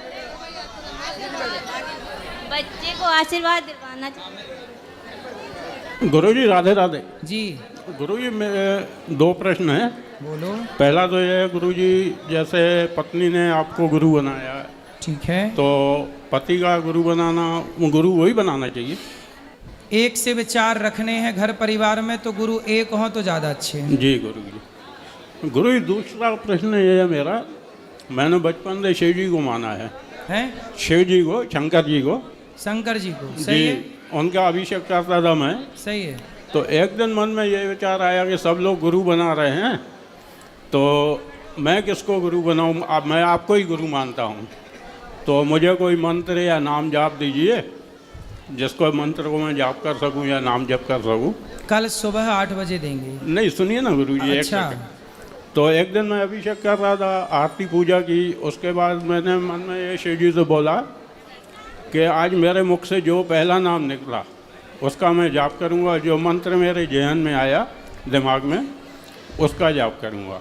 तो जैसे ही मैं आरती करके उठा तो मन में ये विचार आया कि ये मंत्र पढ़ूं, श्री कृष्ण गोविंद हरे मुरारी हे सही है। नाथ नारायण वासुदेव। सुंदर सुंदर। और मुख से पहला शब्द निकला श्री कृष्ण। सही। तो मैंने समझा शिव जी ने मुझे नाम और मंत्र दे दिया है। सही है। तो गुरुजी मैसेज कह रही है आपके लिए कि गुरु बनाऊं मैं। सही है। श्री कृष्ण गोविंद हरे मुरारी बहुत अच्छा, जाप करते रहिए। ये करें गुरुजी? उत्तम जी। राधे राधे गुरु। खुश रहिए, खुश रहिए। गुरुजी राधे राधे। राधे राधे। जल्दी बोलो। गुरुजी 5 साल से मैं आपसे जुड़ी हूँ, आपसे जुड़ के मेरी सोच बदल गई बिल्कुल। मेरे गांव में गुरुजी सारे शराब पीते हैं, बहुत ज़्यादा 90% पूरे लोग शराब पीते हैं और घर उजड़े जा रहे हैं बिल्कुल। छोटे छोटे बच्चे शराब सिगरेट पी रहे हैं, बच्चों के पास ना कपड़ा है ना पढ़ पा रहे हैं, वो ऐसे फिरते हैं ठंडियों में, बरसात में, गर्मियों में ऐसे ही फिरते रहते हैं। अब बाप है तो शराब पीता रहता है, कोई मतलब ही नहीं रह गया बिल्कुल। तो आपके जीवन में भी परिवर्तन हुआ कथा से? बहुत हुआ गुरुजी। पहले मेरा क्या था, अब क्या है? क्या परिवर्तन हुआ? सोच ही बदल गई कि मतलब कभी किसी का पहले क्या सोच थी? पहले गुस्सा आता था, अब बिल्कुल क्रोध खत्म हो गया। किसी के प्रति कोई गलत भाव, कोई भी गलत चीज नहीं आती है। सही। अच्छा। और गुरुजी मेरे गांव में जो शराब पीते हैं उसको क्या मैं करूं? कुछ जैसे आपने कथा सुन के अपनी सोच बदल ली, ऐसे उन शराबियों को भी कहो कि भैया थोड़ी सी कथा सुन लो। जब थोड़ी सी कथा सुनेंगे तो उनकी भी सोच बदलेगी और वो भी परिवर्तित होंगे। आजकल के जमाने में बिल्कुल नॉर्मल हो गया है शराब, बिल्कुल। हाँ हो गई है, कोई बात नहीं, पर हम और आप अच्छे काम में लगे रहें। जी गुरुजी राधे राधे। है ना, उनको समझाना हमारा काम है। राधे राधे गुरुजी। जी। गुरुजी ये गुटखा ज्यादा खाते हैं। कौन? ये हमारे पति। बात कराओ पति से। जय श्रीमन ना गुरुजी। बात आगे आओ, क्या कह रहे हो? कुछ ही नहीं गुरुजी, हम तो ये बहुत ज्यादा खाते हैं गुरुजी, कसम भी खा जाते हैं, फिरते हैं। अच्छा, गुटखा भी खाते हैं और कसम भी खाते हैं? गुरुजी गुटखा नहीं खाता मैं, खाली ड्राइवरिंग करता हूँ तो सुस्ती की वजह से कुबेर खाता हूँ खाली। कुबेर? हाँ खाली। कुबेर को खा जाते हो? यहाँ हम लोग कुबेर की पूजा करते हैं। मैं छोड़ने को भी तैयार हूं, तुम लेकिन कुबेर खा जाते हो? इसमें एक तो गुस्सा बहुत ज्यादा है। पहले ये बताओ कि कौन से कुबेर को खाते हो? गुरुजी अब नहीं खाऊंगा, छोड़। अरे सनातन धर्म तो कुबेर की पूजा करते हैं। भाई तुम कैसे हो यार, कुबेर ही खा जाते हो? इसको कैसी भी कसम दे दो लेकिन ये नहीं मानते। पहले बात करने दो, तुम्हें भी खा जाएंगे। जब कुबेर खा गए तुम्हें छोड़ेंगे? गुरुजी आपके सामने अभी देख रहे हो इसको, तो फिर मेरे सामने तो क्या। मैं बहुत देर से भगी हूँ। पहले ये बताओ कौन से कुबेर को खाते हो? अब नहीं खाएंगे गुरु। क्या? कुबेर नहीं, कोई नशा नहीं करेंगे। कुबेर के भैया रावण हैं, कोई नशा नहीं करेंगे। थोड़ा रावण को भी खाओ। ये झूठ भी बहुत बोलते हैं गुरुजी। तुम काहे बीच में घुसी जा रही हो बार बार? तो क्यों भैया, फायदा हुआ कुछ गुटखा खाने से? नहीं, फायदा कुछ ही नहीं गुरुजी, मेरे और कोई लत नहीं है खाली, बस। कोई लत नहीं है, केवल गुटखा? जो गुटखा भी नहीं खाता गुरुजी। तो अब नहीं खाओगे? अब नहीं खाएंगे। गारंटी? गारंटी। क्या? अब से आज के नहीं खाऊंगा। खाओ, माँ कसम के नहीं खाओगे? माँ कसम नहीं खाऊंगा। क्या नहीं खाओगे? कोई भी गुटखा सेवन नशे का नाम करूंगा ही नहीं। ठीक है, क्योंकि गुटखा मैं ही लिखा। गुरुजी लेकिन इसको समझाइए सुबह से शाम, लेकिन ये चिड़चिड़ बहुत करती है। बस मेरा जीना आराम इसीलिए मैं हुन्नक खा के खाता हूँ, नहीं कोई नशा नहीं है मेरे अंदर। तो ये चिड़चिड़ क्यों करती हैं? अब इनसे बात करो ना। गुरुजी इसीलिए करते हैं, छोटी छोटी बातों पे सब पे झूठ बोलते हैं। तो कोई अब वो गुटखा नहीं खाएंगे और अब आप भी चिड़चिड़ ना किया करो। झूठ बोलते हैं एक तो ज्यादा। कोई कैसे? भी बात होती है तो सच नहीं बताते। क्या बात होती है ऐसे? जैसे कोई और किसी के उससे ही लगता है पता, ये बताते नहीं है। क्या? जैसे क्या पता लगा दूसरों से आपको? क्लियर करो ना उस बात। मतलब इनकी शादी हो गई है, ये आपको दूसरों से पता लगा? हाँ, इनके बच्चे हैं, ये आपको दूसरों से पता लगा? बच्चे बड़े हैं गुरुजी। क्यों बताओ? चिड़चिड़ी मैया बात करो। ऐसा कुछ भी नहीं है गुरुजी। फिर क्या है? ये झूठ बोलते हैं, जब होता है तो ऐसा। क्या झूठ है बताइए? सारी चीज में झूठ बोलते हैं। क्या? जैसे मतलब कोई भी घर की बात होगी तो किसी और से ही पता लगता है कि किसी से पैसा ले लिया, ऐसा। अच्छा, तो इनको बता दिया करो भैया थोड़ा पैसे वैसे। पत्नी सुनो, पत्नी हमारी केवल पत्नी नहीं होती, मित्र भी होती है, सलाहकार भी होती है। छोटी छोटी बात पे झूठ बोलते हैं। बात करो। गुरुजी अभी क्या, इसके पापा को पिछली बार पैसे दिला दिए, 2-3 बार पैसे दिला दिए, अभी 85,000 रुपये लेके बैठ गए और कहते हैं तो फिर वही घर में झगड़ा। इनके पिताजी पैसे लेके बैठ गए? हाँ। आपसे? वो भी कोई बात नहीं है, लेकिन हर चीज में मेरे को ही दबाना। फिर भी मैं इतना साथ देता हूँ, उनके बेटे हैं, उनसे भी तो कुछ कीजिए ना। सही है, सही है। जितनी बच्चे क्षमता है, समझदार हैं, बच्चे भी जानते हैं इस चीज को। जब आप जितनी क्षमता है उतना ही पैसे का काम लेन देन करो। लेकिन एक बात बताऊं मैं आपके लिए और सबके लिए, कि कोई भी हम काम करें, नया काम करें, पुराने काम को ख़त्म करें, कुछ भी करें, पैसा लें, पैसा दें, तो एक बार ना पत्नी हमारी केवल पत्नी ही नहीं होती, वो हमारी एक मित्र होती है, हमारी एक सलाहकार होती है। इसलिए कोई भी काम करो तो पत्नी और पति दोनों पहले एक सलाह कर लो कि हम ये काम करने जा रहे हैं, करें कि नहीं। एक दोनों की सलाह ले, इससे रिश्ते मधुर और मजबूत रहते हैं। हर पुरुष को पत्नी की सलाह जरूर लेना चाहिए, क्योंकि पत्नियां सलाह अच्छी देती हैं। गुरुजी आशीर्वाद दीजिए। जी, आशीर्वाद तो है, पर पत्नी की सलाह लेना है आपको। गुरुजी सलाह लेता हूँ, लेकिन अब पैसे का किसी से किसी ले लेन देन करना है तो बात कराओ।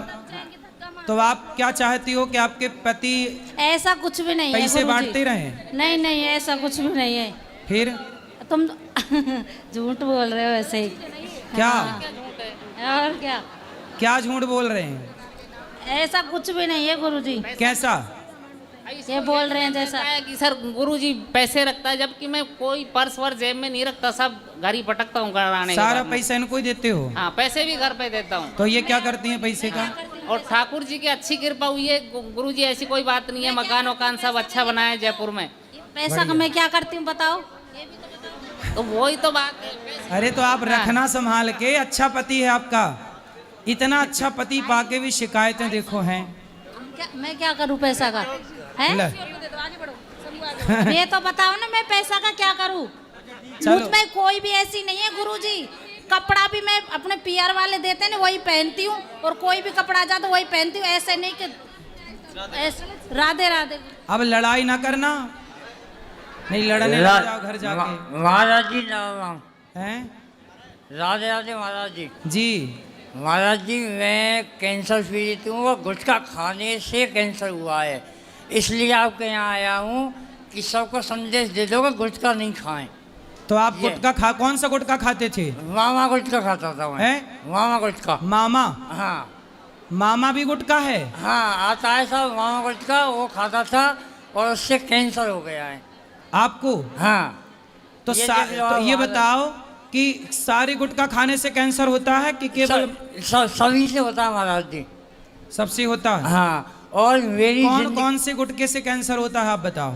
सभी जितने भी गुटखे आते हैं, तम्बाकू जितने भी आती हैं, सबसे कैंसर होता है सर। तो आपको कैंसर हो गया, अब रोटी नहीं खा पाते अच्छे से? मुझे डॉक्टर ने 1.5 महीने के लिए बोला, 1.5 महीने की जिंदगी बची है तुम्हारी। अब आप 1.5 महीने बाद मर जाओगे? बस ये बताया है, इसलिए आपके दर्शन के लिए आया हूं। सोचिए, ये देखो कितना भलाई का काम करने आए कि 1.5 महीने बाद इनको डॉक्टर ने बोला मर जाओगे, लेकिन भगवान से मैं प्रार्थना करूं कि आप सदा सुखी और स्वस्थ रहें। लेकिन देखो, ये 1.5 महीने बाद कैंसर हो गया है, इनकी मृत्यु हो सकती है, लेकिन केवल ये बताने आए हैं आज के युवाओं को, यूथ को, कि भैया हम तो मर रहे हैं गुटखा खा के, यार तुम अपनी जिंदगियां बचा लो, तुम ना मर जाना गुटखा खा के। भैया कोई भी गुटखा मत खाए, मेरी हालत खराब है और 1.5-2 महीने में खत्म हो जाऊंगा मैं। ये निवेदन है आप सभी से। सही है। आपने कितने साल गुटखा खाए? मैंने सर 14 साल गुटखा खाए थे। 14 साल? जी। देखो 14 साल में इनकी जिंदगी खत्म। राम जी का वनवास हुआ था 14 साल में खत्म, गुटके ने 14 साल में इनकी जिंदगी तबाह कर दी। तो बताओ, कैकई से बड़ा दुश्मन तो गुटका है। कैकई के भेजे राम तो आ भी गए, पर गुटका का भेजा तो वापस नहीं आ सकता, गया सो गया। आया ना महाराज जी, जो आप एक आरती गाती हो ना, उसकी 2 लाइन में सुनना चाहता हूँ आपके मुंह से। सुनाओ। नहीं, आप सुनाओ सर, मैं आपके मुंह से अच्छा लगता है सर। कौन सा? वो आरती गाती हो ना सर आप। हाँ। करुणा करो कष्ट हरो, ज्ञान दो भगवन, भव में फंसी नाव मेरी तार दो भगवन, दर्द की दवा तुम्हारे पास है, जिंदगी दया की है भीख मांगती, मन में बसा कर तेरी मूर्ति, उतारूं मैं गिरधर। भगवान आपको सुखी रखें, आपका कैंसर जल्दी अच्छा हो, हम भगवान से यही प्रार्थना करते हैं। रोज भगवान का नाम जपा करो। यदि 1.5 महीने की आयु बची है तो कोई बात नहीं। राजा परीक्षित जी को 7 दिन में मरना था, पर 7 दिन में उन्होंने भगवान का नाम जप के भागवत सुन के अपना कल्याण किया। आप भी भगवान का नाम जपो, जपते हो ना? मैं आपको वो दिखा सकता हूँ सर रिपोर्ट, अगर किसी को कंफ्यूज हो, भैया गुटखा मत खाना कोई भी। देखो, एक मरता हुआ व्यक्ति कहते ना कभी झूठ नहीं बोलता। हाथ जोड़ के कह रहा हूँ। और सर मैं लास्ट में मेरी अंतिम जो इच्छा है, वो आपके चरण के पैर हाथ लगाना चाहता हूँ। आप भी मिल लेना, मैं आपको मिलूंगा, पर आपको भगवान का नाम जपना है खूब। मैं सर गायत्री परिवार से हूँ। आपके बच्चे कितने हैं? 2 बच्चे हैं सर। कितने बड़े? एक 12th क्लास में पढ़ता है, एक 9th क्लास में पढ़ता है सर। तो आप 1.5 महीने बाद चले जाओगे, तो फिर बच्चों के लिए क्या व्यवस्था है? आपके आशीर्वाद से सर मैं मेडिकल में हूँ और सब कुछ है उनके पास। है सब कुछ, चिंता ना करिए, भगवान अच्छा रखे। देखिए, अब छोटे छोटे 2 बच्चे हैं, एक 12वीं पढ़ता है, एक 9वीं। और देखिए, इतनी कम आयु में अब इन्हें जाना पड़ेगा क्योंकि इन्होंने गुटखा खाया है। आप में से जितने लोग गुटखा खा रहे हैं, अच्छे से देख लें, अच्छे से सुन लें और सीख लें। फिर भी ना सीखें, जिंदगी दी है परमात्मा ने अच्छे कामों के लिए। ये दास अनिरुद्ध को भी जीवन दिया है। मैं भी गुटखा खा के अपने जीवन को बिगाड़ सकता हूँ, लेकिन मैं गुटखा खाकर नहीं, समाज की सेवा, वृद्ध माताओं की सेवा करके ज़िंदगी समाप्त कर रहा हूँ। हम सबको मरना है, क्यों बुरे काम करके मरें, क्यों कैंसर से मरें, क्यों ना अच्छे काम करते हुए जीवन लीला पूरी करें। इसलिए सबसे मेरी प्रार्थना है, गुटखा तंबाकू ना खाओ, वरना परिणाम आपके सामने है। प्रत्यक्षम किम प्रमाणम, प्रत्यक्ष को किसी प्रमाण की जरूरत नहीं पड़ती। और क्या कहना चाहते हैं आप?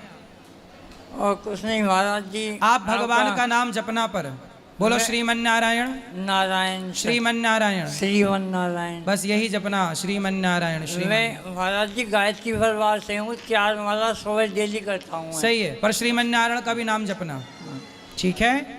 भगवान करें आपका रोग ही अच्छा हो जाए और आप जल्दी से 1.5 महीने बाद फिर आप आए, स्वस्थ होके आए, भगवान से यही प्रार्थना। मैं सिर्फ इसलिए आया था यहाँ पे सबको संदेश देने के लिए। मैं जयपुर भी गया था, या हॉस्पिटल में संदेश सबको दे के आया हूँ।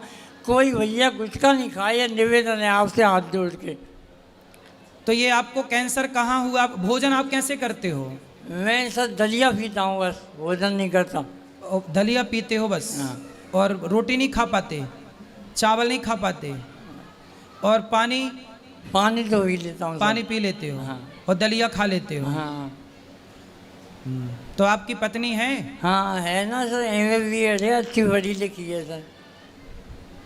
तो आपको पहले ही छोड़ देना था ना गुटखा? महाराज जी पिताजी ने खूब कहा, लेकिन उस टाइम पे नहीं छोड़ पाए हूँ। अच्छा, पिताजी ने समझाया था? खूब कहा था, पिताजी ने कहा था, माता जी ने कहा था, माता जी चली गई पिताजी, मिश्रा जी ने कहा था, बच्चों ने कहा था, सब ने कहा था। आपके पिताजी हैं? हाँ है ना। देखो, पिताजी ने समझाया था कि बेटा गुटखा ना खाओ, बच्चे नहीं मानते। और कुछ कहना है?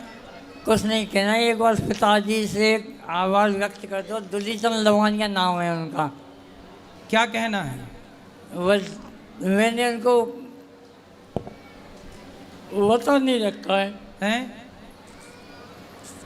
मैंने इनको बता नहीं रखा है किसी को भी। बता नहीं रखा? क्या नहीं बता रखा? इसका अच्छा, आपने पिता को बताया नहीं कि मैं 1.5 महीने बाद चला जाऊंगा? आपसे निवेदन है। किसी को नहीं बताया आपने? यही बता रहे हैं। तो ऐसा किसने बोला कि आप 1.5 महीने बाद आपकी मृत्यु हो जाएगी? डॉक्टर कमल किशोर लखेरा जी हैं, मेरी रिपोर्ट रखी है उनकी। अच्छा, डॉक्टर ने बोला है? हाँ, अंदर तक है, लंग्स तक है। अच्छा, अंदर भी चला गया कैंसर? हाँ। इसका कोई इलाज नहीं है? कुछ नहीं है, थेरेपी है जो मैंने लगवाई है। तो कहते हैं अभी सिद्धू जी की पत्नी को कैंसर हो गया था, तो गौमूत्र से, हल्दी से, नीम के पत्तों से कुछ मैंने सर खूब तुलसी और गौमूत्र सब कुछ खाया है सर मैंने। अच्छा, तो आपने तब खाया होगा ना जब आपको पूरा फैल चुका। शुरुआती दौर पे यदि आप लेते तो निश्चित ठीक होता है ना। चलो, अब भगवान से हम सब यही प्रार्थना करें कि आप स्वस्थ हों और आपका किसी भी तरह से ये रोग अच्छा हो जाए और आपकी ज़िंदगी बचे और बच्चों के ऊपर एक पिता का साया बना रहे। एक पिता के बिना बच्चे ना हो जाएं, बच्चे अनाथ ना हो जाएं। सर एक बार और उसको मैं कम से कम दिन में 20 बार सुनता हूँ आपके उस आरती को। क्या आरती? हाँ, 20 बार सुनता हूँ, कम से कम 20 बार। अच्छा। हाँ, तो और सुनाऊँ आपको? एक बार। मांगू तुझसे क्या मैं यही सोचूं भगवन, जिंदगी जब तेरे नाम कर दी अर्पण। मांगू तुझसे क्या मैं यही सोचूं भगवन, जिंदगी जब तेरे नाम कर दी अर्पण। सब कुछ तेरा कुछ नहीं मेरा, सब कुछ नहीं मेरा। चिंता है तुझको प्रभु संसार की, मन में बसा कर तेरी उतारूं मैं गिरधर। ठीक है? और कोई सेवा करूं आपकी? सेवा नहीं। यहाँ आओ, आप ऊपर आओ मेरे पास यहाँ। गुरुजी राधे राधे। जी। गुरुजी, जैसे किसी की मृत्यु हो जाती है तो क्या सवा महीने तक क्या पूजा नहीं होती है? कितने दिन? सवा महीने। 13 दिन तक, जब तक 13वीं ना हो जाए तब तक ठीक है, इसके बाद कर सकते हैं पूजा। जैसे कुछ लोग ये कहते हैं ना 1.25 महीने तक पूजा नहीं करी जाती है। वो कहते हैं क्योंकि पूजा करते ही नहीं थे, पूजा ना करने का बहाना और मिल गया। वो तो बहानेबाज लोगों के लिए है। तो हमने ये कहा, हमारे गुरुजी कहते हैं छोड़ना है तो गलत काम छोड़ो ना, निंदा हाँ। चुगली छोड़ो। तो निंदा पूजा पाठ चुगली में क्या 1.25 जा रहा है? महीने तक नहीं छोड़ेंगे, छल कपट नहीं छोड़ेंगे 1.25 महीने, बस पूजा छोड़ेंगे। यही मैंने कहा था। गुरुजी एक मेरा भाई है छोटा वाला, वो जी। बहुत ज्यादा मतलब सूटी खाता है, सुपारी। उसको बताना। अब वो आया है पीछे, मैंने कहा गुरुजी से शिकायत करूंगी, तो वो पीछे बैठ गए आपके डर के मारे। खुश रहो, खुश रहो, खुश रहो। आओ यहाँ आओ, उठो उठो। क्या नाम है आपका? नहीं दूंगी मैं किसी को, 1 मिनट दे दो। उठ जाओ। नहीं दूंगी ज्योति दीदी। खुश रहिए, खुश रहिए, चिंता ना करिए, भगवान अच्छा करेंगे आपको। थोड़ा पीछे आ जाओ। ठीक है, खुश रहिए, सुखी रहिए, प्रसन्न रहिए। गुरुजी मेरा छोटा भाई है ना, वो बहुत सूटी सुपारी खाता है। आप उसे समझा दी, वो पीछे बैठा है, वो डर के मारे नहीं आया है आपके। वो भाग जाएगा, मैं लेकर आऊंगी तो। राधे राधे गुरुजी। राधे राधे। गुरुजी मैं ये पूछना चाहती हूँ, मेरी मम्मी जो है ना, मेरे भाई की डेथ हो गई थी कुछ टाइम पहले कैंसर से, तो जी। वो बहुत ज़्यादा स्ट्रेस में रहती हैं। आपकी कथा बहुत सुनती है आपसे गुरु, लेकिन वो ना अभी बहुत डिस्टर्ब रहती है, रोती हैं कभी कभी। मतलब मैं उन्हें समझा नहीं पा रही हूँ, कैसे समझाऊँ। मैं उन्हें कहती हूँ कि मैं उनकी बेटी नहीं बेटा हूँ, उनको बहुत समझाती हूँ, फिर भी वो बहुत ज़्यादा रोती हैं और फिर बहुत ज़्यादा टेंशन लेती है। और मेरे छोटे भाई की भी बहुत टेंशन लेती है वो। तो उनको बोल दो कि टेंशन ना लिया करें, कथा सुना करें। उनको पता है, मतलब उन्होंने कथा सुनी थी, तो उसमें किसी ने कथा में एक बार मतलब कान्हा जी ने किसी के बेटे को दोबारा जिंदा कर दिया था, तो उन्हें ऐसा लगता है कि जैसे उनका बेटा मतलब सही हो जाएगा। कहाँ है वो? डेथ हो गई मेरे भाई की। तो चले। आपकी माँ ऐसा सोचती है? हाँ। कहाँ माँ? माँ तो आई नहीं है, वो तो आपकी कथा सुन रही है अभी लाइव। तो माँ से बोलना कि बस भगवान का चिंतन करें और भगवान का ही चिंतन करें, क्योंकि संसार मृत्यु लोक है, यहाँ सबको आने वाले को जाना पड़ता है। गुरुजी आप उनको ये बोल दीजिए कि वो ना क्या कहते हैं, ये ना समझे कि मैं उनकी बेटी हूँ, मैं उनका बेटा हूँ, मैं उनकी ज़िंदगी का ख्याल रख सकती हूँ। सही है, आप उनकी एक इकलौती अब बेटी आप हैं। नहीं, मेरा भाई भी है, वो इतना ख्याल नहीं रखता। अच्छा। मैं अपने मम्मी का बहुत ख्याल रखती हूँ। आपका भाई कितने साल का है? छोटा है वो। तो उसको भी सिखाओ कि वो माँ बाप का ख्याल रखना सीखे। आप तो उसने मतलब सही रास्ते पे चलने की कही है, अब पता नहीं। ठीक है, उसको भी लाना। भाई लाए हो? नहीं आया नहीं भैया। उसको भी लाना, समझाएंगे कि भाई माँ का ख्याल रखो। ठीक है गुरुजी, राधे राधे। ठीक है। सीताराम महाराज जी। सीताराम। जय बागेश्वर धाम की जी।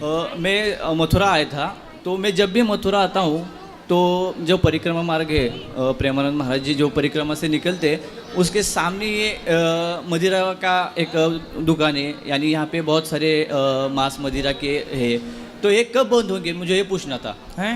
जो मथुरा में अभी वृंदावन में जो मांस मदिरा बेचा जाता है, वो यहाँ से कब बंद होगा? इतनी पवित्र ये पावन धरती है, यहाँ से ये कब छूटेगा, ये कब बाहर जाएगा? हम तो चाहते हैं कि आज ही छूट जाए, पर सरकारें नहीं चाहती कि ये सब बंद हो। सरकारें चाह लें तो आज बंद हो जाए, मेरे हाथ में होता तो मैं कब का बंद कर देता। और महाराज श्री मेरी आपसे एक विनंती थी कि अभी जो बागेश्वर धाम की जो सनातन पद यात्रा निकलेगी 7 से 16 नवंबर तक, वो जो कि दिल्ली से मथुरा तक आएगी, इसके बारे में आप अपने जो सेवादारों से यानी जो आपके भक्तों से आपका क्या निवेदन है इसके बारे में कि ठीक है, आप क्या चाहते हैं कि इसमें अधिक से अधिक लोग सनातन सही है, एकता सनातन तो सब प्रकार आप से रहे, सनातन सबके लिए है, सबका कल्याण हो, सनातन की सेवा सब करें और सबको करनी चाहिए, सम्मिलित हों सब।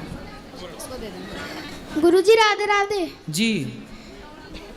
गुरुजी मैं डॉक्टर बनना चाहता हूँ। बनो, जल्दी बनो और पढ़ाई करना चाहता हूँ, आपकी कृपा से। पढ़ो, करो, खूब मन लगा के पढ़ो और जल्दी डॉक्टर बनो, तो खूब सेवा करो, खूब सुखी रहिए। चलो ये दे दो इनको भैया को। श्रीमन नारायण गुरुजी। जी जी जी। गुरुजी मैं आपसे 1.5 साल पहले मिला था और मैंने अभी आपसे गुरु दीक्षा ली नहीं है, लेकिन मैं आपका श्रीमन नारायण का जाप करता हूँ, उससे मेरे जीवन में बहुत परिवर्तन आया है। मेरे साथ करीबन 6 महीने पहले ऐसी समस्या आई। 22 साल पुराना मेरा दुकान था जो मैं चलाता था, दुकानदार ने, घर वाले ने मेरे से दुकान खाली करवाई मैंने दूसरी दुकान शिफ्ट करी। जिस दिन मैंने 17 नवंबर को दुकान का उद्घाटन करा, उसी दिन मेरी मिसेस धर्म पत्नी को मैंने सुबह 8 बजे हॉस्पिटल में कराया भर्ती। उसके क्या एक दिन पहले बुखार आने से उसको क्या है पूरी बॉडी में रिएक्शन हो गया था, पूरी बॉडी की चमड़ी ऐसे निकल के गई और डॉक्टरों ने मतलब इलाज करने से मना कर दिया था। बड़ी मुश्किल से इलाज करके उनको ठीक किया। 18 दिन हॉस्पिटल रहने के बाद घर आई, लेकिन मैंने श्रीमन नारायण का जाप मेरे मन में निरंतर चलता रहा। जिस दिन मैंने दुकान का उद्घाटन किया उसी ही दिन से 18-19 दिन तक मेरी दुकान बंद रही। नई जगह पे मैंने दुकान डाली। उसके बाद में मैंने अपनी दुकान वापस चालू करी, जैसे तैसे धर्मपत्नी को घर लाया, उसका इलाज चला रहा हूँ। अब थोड़ा ठीक है और मैं श्रीमन नारायण का जाप कर रहा हूँ। इससे मेरे जीवन में बहुत मतलब परिवर्तन आया। मेरी पहले वाली दुकान से ज़्यादा मुझे यहाँ पे अच्छा लग रहा है और मुझे इसका लाभ मिल रहा है। तो मैं मन में है कि मैं अब गुरु मंत्र ले लूँ। मुझे ऐसा लगता है कि गुरु मंत्र लेने से पहले मुझे क्या क्या सावधानियाँ बरतनी चाहिए, बस मेरे अंदर क्या क्या क्वालिटी होनी चाहिए। मांस और शराब का भक्षण ये मेरे नहीं चलता, शुरू से बचपन से नहीं आप ले चलता। सकते हैं। ठीक है सर, धन्यवाद। खुश रहिए।